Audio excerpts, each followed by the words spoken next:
Good morning, everyone.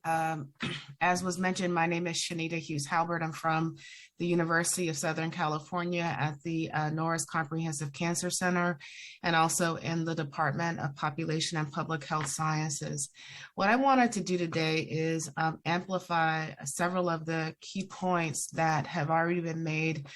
through the really informative and exciting presentations. So first, just to underscore a couple of points about the electronic health records. I think one of the reasons why there is such enthusiasm and the reason why considerable investments have been made is in implementing electronic health records in healthcare systems is because it has the potential to improve the quality of healthcare. It is a strategy for enhancing patient-provider communication. Patient portals in particular is one strategy for enhancing and increasing patient engagement with their providers and with their own healthcare. And then lastly, electronic health records have the significant potential to facilitate research in minority health and cancer health disparities. And I think that's all of these points are really important, but the ability to improve access to emerging technologies and use the electronic health record as a way to systematically screen and remove bias from the ways in which diverse populations can be identified and enrolled in research is a particularly important strength, as well as delivering high quality healthcare.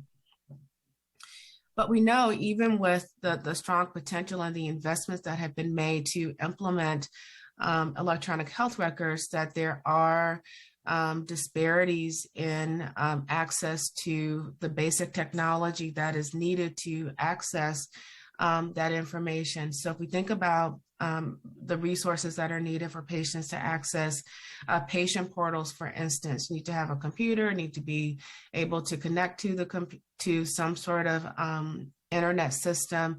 and it needs to be reliable. So recent research shown here in this bar chart by the Pew Research Center has demonstrated that there continues to be disparities in access to these basic technological resources that are needed to access and use the electronic health record or patient portals that are available through the electronic health record. Similarly, while there are advantages to using electronic health records as a way to enhance provider communication and as a way to enhance patient-provider communication, there's also the point that the Gwen made, I think, is really important, is that language is important, and the ways in which information about patient and patient care is documented in the electronic health record is critical. There was a recent report shown here by Himmelstein and colleagues, which showed that there are instances of stigmatizing language being used or documented in the electronic health record, and that's more likely to occur among disparity populations. So that raises, I think, really important questions around ethical, legal, and social justice issues around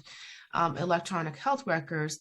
potentially with respect to justice in terms of who equal access to being able to obtain and utilize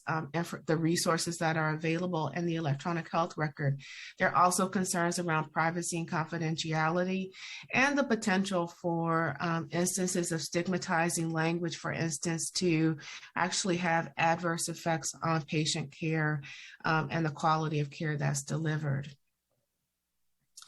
So within that, there is an increased focus on understanding the ways in which individuals live, work, and play and receive healthcare within this broader framework of social determinants of health. Social determinants of health has emerged as an important component of healthcare delivery because now more than ever, there's increased focus on healthcare systems being able to understand patients from not just their clinical perspectives, but understand how their neighborhoods and communities and social environments influence their ability to obtain care and their ability to be actively engaged in their in healthcare delivery. Within that, there's a significant focus on understanding and using the electronic health record as a way to document these issues of social factors and social environments among patients. And what I wanted to share with you is examples of research that's being done to understand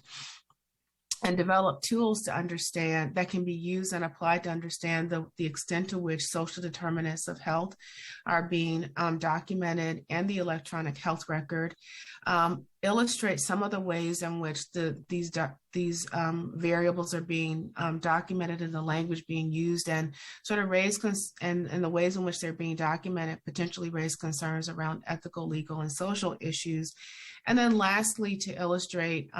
issues related to equal access as a justice issue. So the first example that I wanted to share with you is from work that's being done as part of a transdisciplinary collaborative center in precision medicine and minority men's health. One of our focal points for this multi-regional consortium was to develop tools and resources to integrate multi-level data related to social determinants of health and clinical issues. And as part of this work, we worked as part of a transdisciplinary team to develop natural language processing tools that were focused on identifying, extracting data on social determinants of health from that were documented or recorded in the electronic health record as a way to really leverage the clinical information that's stored in the narrative component of the electronic health record. So as part of this, as part of our data integration core, we brought together our expertise in population and behavioral sciences together with our our machine learning experts and clinical informaticians to determine and identify what social determinants are most important to identify and extract based on previous work and conceptual frameworks of minority health and health disparities. And then as part of this, we were interested in exploring some of the ethical, legal, and social issues as they were actually manifested in the documentation process. We focused our work first on social isolation or social connections. And, as part of this, really emphasized the ways in which loneliness, or the more subjective measure of social connections, was documented in the electronic health record. And as you can see here, loneliness focuses on the perceived quality of social connections, or the extent to which patients report that that the quality of their social connections are sufficient or not sufficient. This is just to illustrate that we created a natural language processing pipeline. And as part of this work, we were fortunate to use a research data warehouse that enabled us to generate a training set and a data set. And as part of this work, our final outcomes were examining the performance of the NLP algorithm. And what we found was these were the terms that were used, that the providers used to document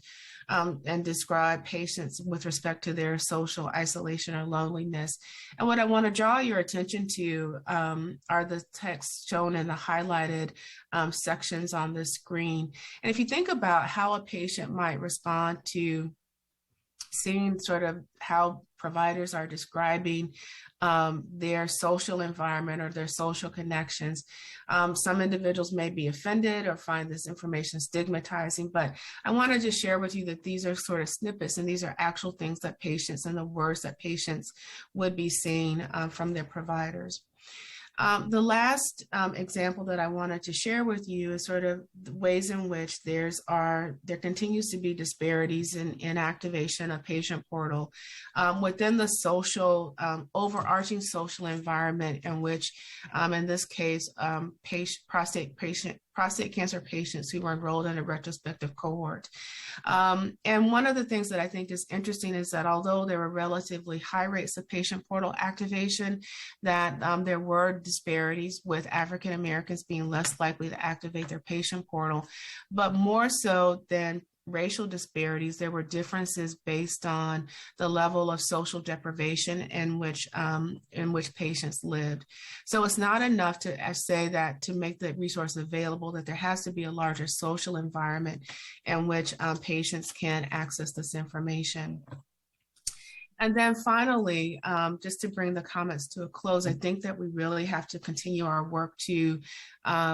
understand the effects of multi-level social determinants on health, and then to really begin to think about and explore the ethical, legal, and social impact of documenting information in the electronic health record. Thank you.